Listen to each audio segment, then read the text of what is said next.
다면체라는 것은 다각형인 면으로만 둘러싸인 입체 도형을 다면체라고 한다. 이렇게 다각형에 해당하는 것을 면이라 부르고, 선분을 모서리, 모서리와 모서리가 만나는 점을 꼭지점이라고 부른다. 그 면의 개수에 따라서 사면체, 오면체, 육면체라고 한다. 이 녀석은 사면체고 여기는 면이 5개라서 오면체, 요것은 육면체이다. 한편 직육면체를 평면으로 자르면 그 단면은 삼각형 또는 사각형이다. 단면이라는 것은 입체 도형을 평면으로 잘랐을 때 생기는 면, 그것을 단면이라 한다. 이 경우에는 이쪽 방향으로 자르게 되면 삼각형이 생기게 되고, 이쪽 방향으로 자르게 되면 단면이 사각형이 된다.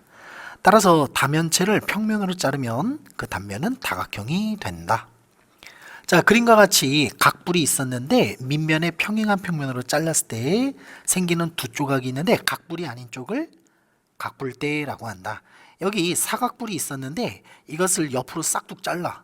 위에는 여전히 사각불이 되고 밑에 받침대, 그것이 바로 사각불대가 되는 거야.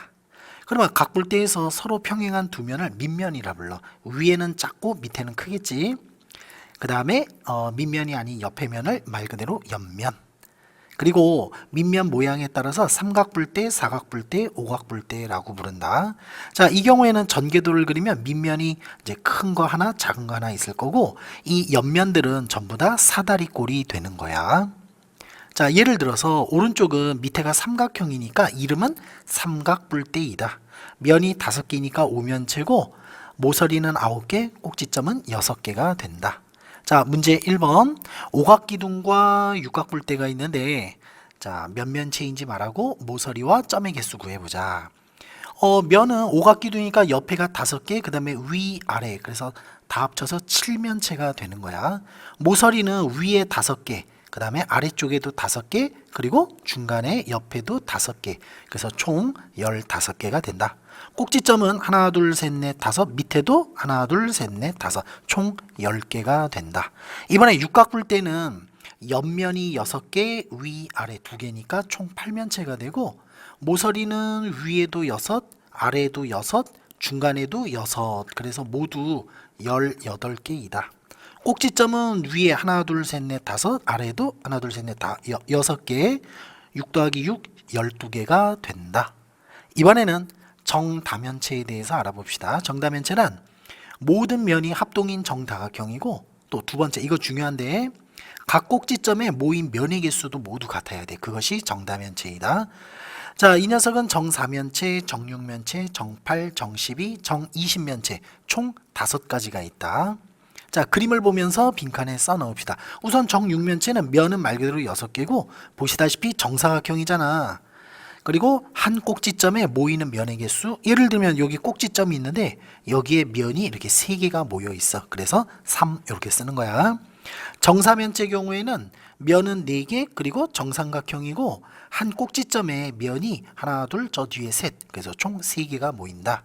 정팔면체는 면은 8개, 그리고 보시다시피 정삼각형으로 둘러싸여 있고 한 꼭지점에 동서남북 4개가 모여 있고, 이 꼭지점에도 면이 하나, 둘, 셋, 4개씩 모이게 된다. 다음 축구공 모양의 정12면체는 면은 12개, 그리고 다각형은 정오각형, 그리고 한 꼭지점에 면이 하나, 둘, 3개가 붙어 있어.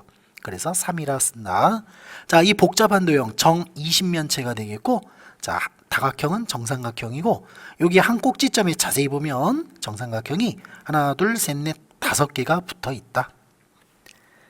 자, 다음은, 자, 이 도형은 전부 다 정삼각형인데 왜 정다면체가 아닌지 알아봅시다. 모두 정삼각형이지만, 자, 여기는 삼각형이 3개가 붙어 있고, 여기에는 면이 하나, 둘, 셋, 4개, 4개가 붙어 있거든. 그래서 각 꼭지점에 모이는 면의 개수가 달라서 결과는 정다면체가 아니다. 자, 이번 시간에 정다면체 배웠는데 2가지 조건이 필요합니다. 모두 합동인 정다각형이어야 하고, 두 번째, 이게 중요한데 각 꼭지점에 모인 면의 개수도 같아야 한다. 자, 요거 중요하니까 한번 정리하고 갈게요. 자, 정사면체 면이 4개고 정6면체, 정8, 정12, 정20면체가 있고 꼭지점 개수는 여기는 4, 4, 여기는 6, 8, 여기는 12, 20 이렇게 돼 있어. 모서리 개수는 점과 면을 더해서 2를 빼면 된다. 그러니까 둘이 더해서 2를 빼면 6이 되고 더하면 14, 거기서 2를 빼면 12가 돼. 이게 모서리를 세는 공식이 되는 거야. 더하면 32, 거기서 2를 빼면 30. 이 녀석도 32에서 2를 빼면 모서리가 30개가 된다. 회전체라는 것은 삼각형, 사각형 반원을 막대기를 축으로 해서 회전시킬 때 생기는 그런 도형이거든. 자, 이렇게 뱅글뱅글 돌렸거든. 이와 같이 하나의 직선을 축으로 하여 평면 도형을 1회전시킬 때 생기는 입체 도형을 회전체라고 그 직선을 회전축이라고 한다. 그러니까 요 막대기가 회전축이 된다. 자, 그러면 원뿔을 이제 밑면에 평행한 평면으로 잘랐을 때 원뿔이 아닌 쪽을 원뿔대라고 한다. 그러니까 커다란 원뿔이 있었는데 이것을 옆으로 싹둑 잘라. 그리고 위에는 여전히 원뿔이 되고 밑에 있는 받침대, 이것을 원뿔대라고 한다. 원뿔대 전개도는 다음과 같이 생겼습니다. 자, 그러니까 큰 부채꼴에서 작은 부채꼴을 잘라내고, 자, 위에 밑면은 작은 거, 그 다음에 아래 밑면은 큰 거, 이렇게 원을 그려주면 된다. 자, 문제 1번 회전체 그림을 그려보시오. 자, 다음 페이지에 회전체를 그려봅시다. 자, 이 반대쪽 그림을 먼저 그리고 나서 둥글게 이렇게 그림을 그려주면 돼. 자, 괄호 2번도 요 반대쪽에다가 똑같은 거 복사시켜 놓고 둥글게 표시합니다. 3번도 마찬가지로 오른쪽에 이렇게 복사시켜 놓고 둥글게 이렇게 표시해 주면 돼요. 자, 문제 2번은 자, 회전축을 그리시오. 바로 이 꼬챙이가 회전축이 되는 거거든. 이렇게 해주고 빙글빙글 요 표시해 주면 되겠습니다. 이번에는 회전체를 자르면 단면이 어떤 모양인가요? 회전축의 수직으로 자르면 그 경계는 원이 된다. 그러니까 옆으로 싹둑 자르면 이렇게 원이 생깁니다. 그렇죠? 이번에는 회전축을 포함하는 평면으로 자르면 자, 모두 합동이고 양쪽이 대칭인 선대칭 도형이 된다. 그러니까 밑으로 이렇게 자르게 되면은 여기는 직사각형이 생기고 여기는 이등변 삼각형, 여기는 원이 생긴다. 정리하면 다음과 같다.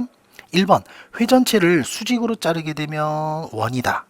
회전축을 포함하는 평면으로 자르면 선대칭 도형이 된다.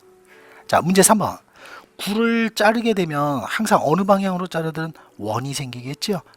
그 단면 넓이를 크게 하려면 그 중심을 지나도록 자르면 됩니다.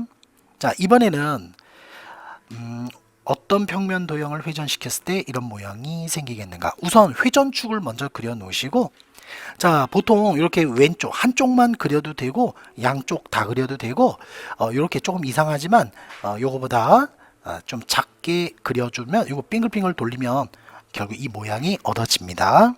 자, 이번 시간에 회전축을 배웠는데, 회전체를 배웠는데 회전축의 수직으로 자르면 원이 생기고 회전축을 포함하게 자르면 선대칭 도형이 생긴다.